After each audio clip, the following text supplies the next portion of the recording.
Yo, what's up everybody? Chance from the game board here, and today I'm going to teach you how to play one of the hottest new card games on the street, Ward TCG. Now, I know what you're thinking, another TCG? Yes, but no. This game is for people like me who don't play a lot of these games and want to get into them. This is the stepping stone game for you. It is as simple as you need it to be at first, but as you play it more and as you understand more of the mechanics and combos and things that you can do and put together and card effects and all of that, it gets deep, and it gets deep fast. That is what I like, something that I can ease myself into, but once I immerse myself in it, it can do whatever I need it to do. Perfect. But before we get there, we need to go over some of the basics of the game and how it plays. So we're going to do that right now. Let's get to it. Okay, so Ward TCG plays a lot like Dungeons and Dragons on the table. You only need D6 dice though to be able to play this game. Now, you might need a lot of them depending on which creatures you have available to you and which effects you have available to you, but you can play the entire game with a set of D6 dice. You also need to be able to count backwards from like 150-ish. If you can do those two things, then you should be good to go to play this game, because it really is simplified down to those two things. Okay, let's pull up a card here. Beautiful. This is a standard creature card. I don't know why I said standard. They all look like this. Now we're going to look at the three attributes at the top. The first one being this one. This is the armor level. Now this number serves two purposes. It lets you know what your opponent needs to hit or beat in order to hit this creature, and it lets you know how many sacrifices are needed to play this creature in the first place. Now, if the armor level is 1 to 6, no sacrifices needed, you can play it directly to the board. If it is 7 to 11, you must sacrifice one creature from your hand or from the board in order to play the new creature. And if the armor level is 12, you must sacrifice two creatures in order to play that creature. Now, unless the card itself has summon requirements on the card. If it does, those summon requirements trump any of that other stuff. But if it doesn't, that is what you have to do. Now, an important note though about armor level is that it can never exceed 12. No matter what magic cards and equipment cards or whatever that you put on this creature, its armor level can never be higher than 12. So anything higher than that is wasted. Don't do that. All right, the second attribute we're going to talk about here is speed. Now, in Ward, anytime a battle happens, both creatures attack regardless of whose turn it was. And the creature with the highest speed is the creature that is going to attack first, unless a magic card or a creature effect says otherwise. Other than that, highest speed goes first, unless your speed is tied. In that case, you both will roll a d6, and whoever is higher goes first for that particular round. All right, and the last attribute, definitely not the least, is the hit points. Now, this is the number that you have to reduce to 0 in order to destroy that opponent and send it to the card cemetery. Why is that important? The first person to get 300 hit points worth of cards into their cemetery loses. That is the end of the game. Now, there are some magic cards that manipulate that and help that situation out, but for the most part, it's going to be all killing creatures. 300 points to the cemetery, game over. Okay, so there's one last section that we need to talk about on these cards, is this little bottom section here. This is the effects section, we'll call it. It will tell you two things all of the time and one thing sometimes. We'll talk about the things that will tell you all of the time first, and then we will talk about the optional stuff afterwards. So what it will always tell you is the number of dice you will roll to do damage if you hit, and it will tell you the modifier to your hit and damage rolls. So in Ward, when you are rolling to hit, the standard is 2 dice unless you have cards, magic cards that augment the number of dice you roll to hit, or your opponent has cards that reduce that number, you will roll that to hit. If you hit, it will be determined by your opponent's AC class of their creature and your modifier on your roll. So you will roll your 2 dice, you will add this modifier. If it meets or beats your creature's current armor level, magic cards included, then you hit and you will do damage.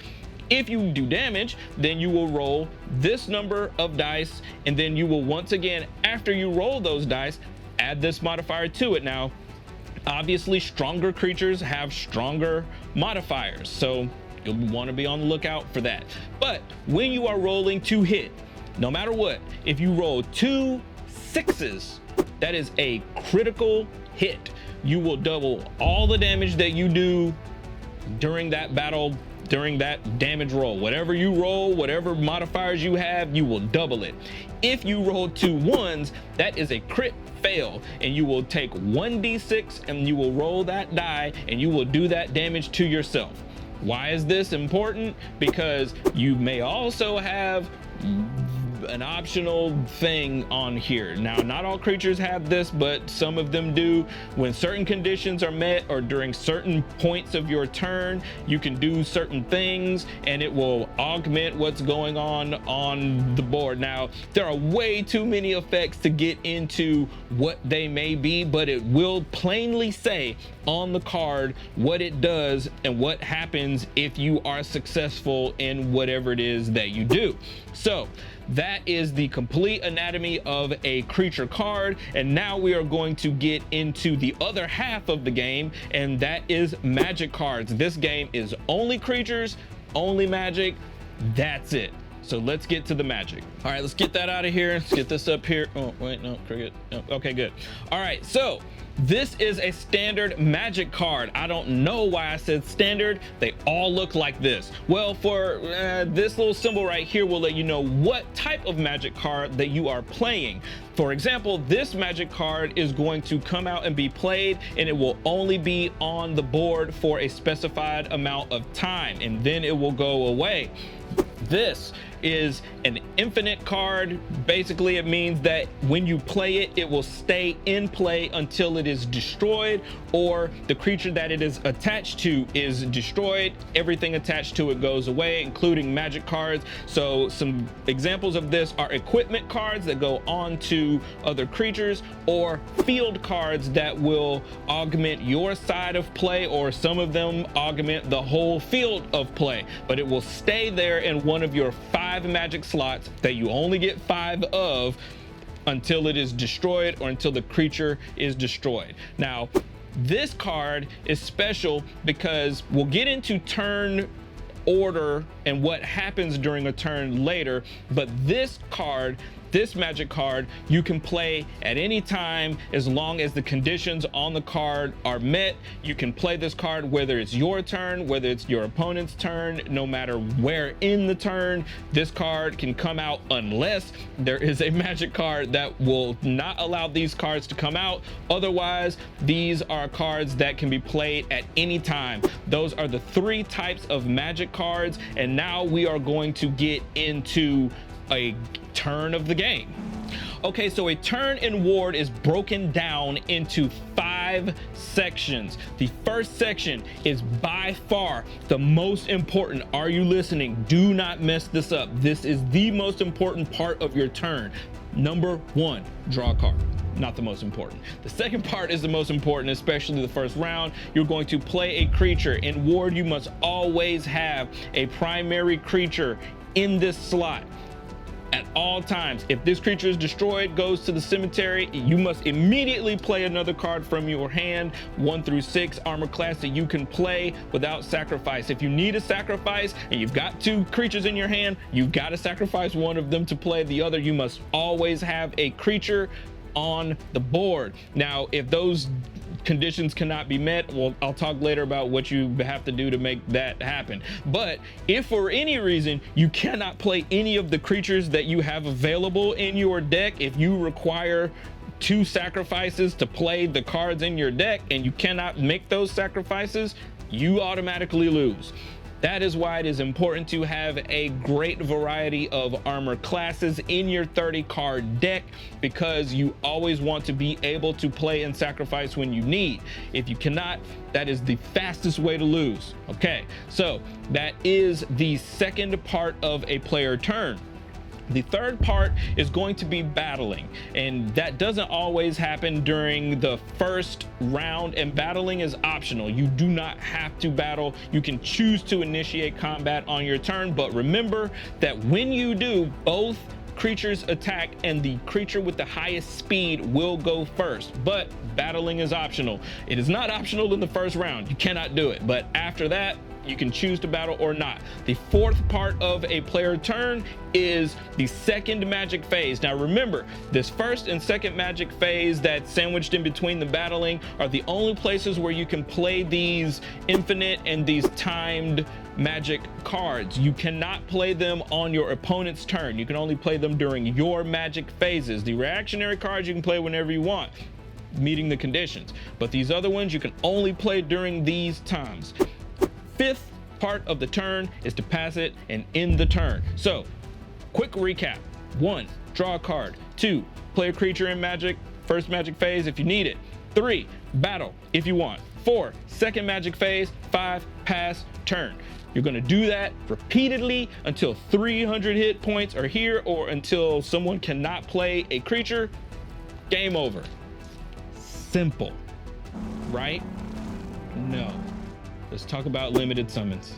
All right, you have certain creature cards like this that will allow you to pull creatures from your graveyard and play them alongside your primary creature. Now, this serves two purposes. One, let's talk about what that card can do. It loses all of its effects. It is only there to attack, and it can only attack on your turn. You cannot equip anything to it. You cannot do anything special with it. You cannot sacrifice it for another thing. It is literally just there to attack on your turn and give you more firepower.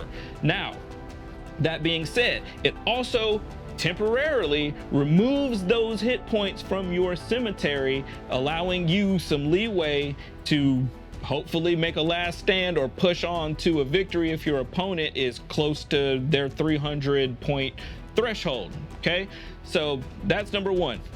Like I said, it can only attack during your turn, and it cannot be attacked. It cannot be the target of magic. It is literally not there for any other reason. Now, when the creature that summoned it dies, it also, the limited summon also goes back unless the card says otherwise. But otherwise, that is how limited summons work, and it is the only way to bring more cards and have more things than one attacking at a time. Other than that, it's one-on-one.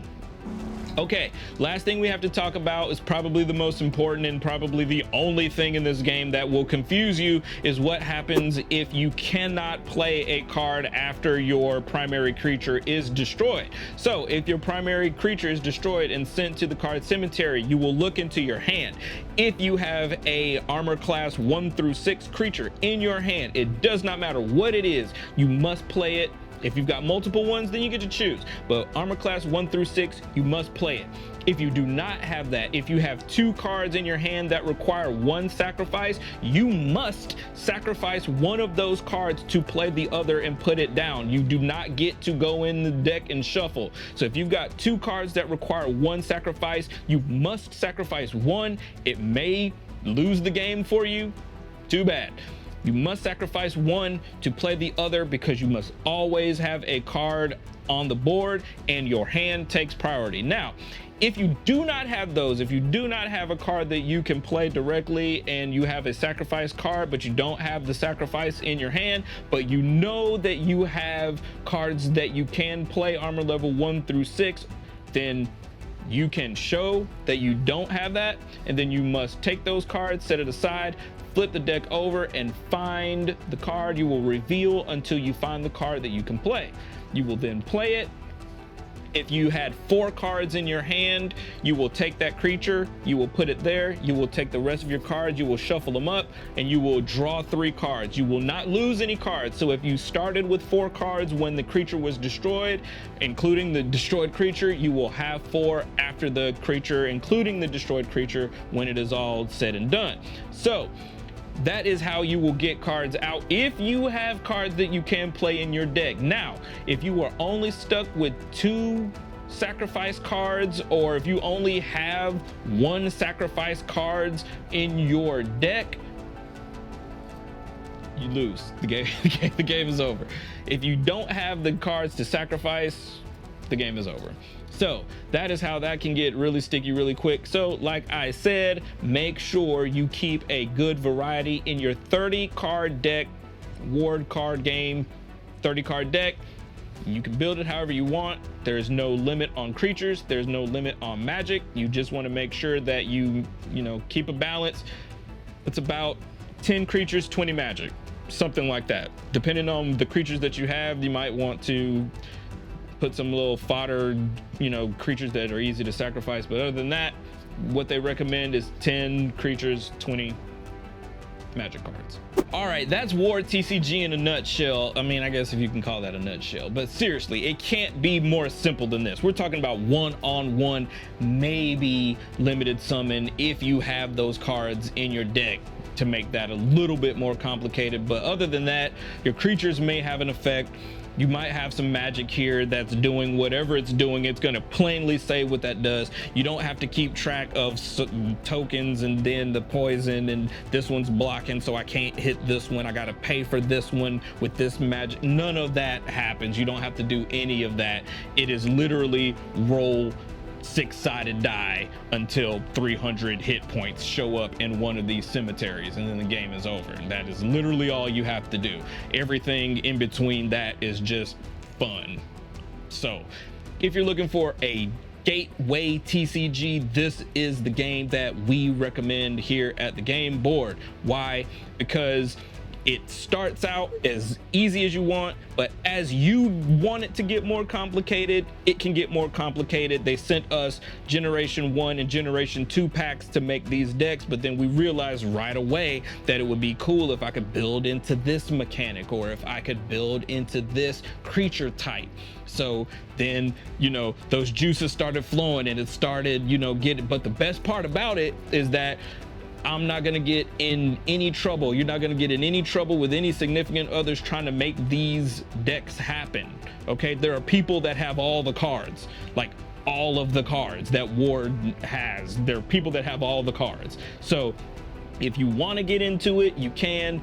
As deep as you want to get into it, you can, and that's pretty much all of it. Now, if you can't roll 6-sided die or count backwards to 150 a couple times, then I can't help you. I don't know what I can do. And we didn't even talk about the boss battles, and we're going to do that in a separate video. But if you don't want to play one-on-one, you can team up with your opponent and you can fight one of the boss battles, the AI bosses that they put together. But like I said, we're not going to talk about that right now. We're going to talk about me going to play against Michael, Ward TCG. Right now, the video is up. Go watch it right now.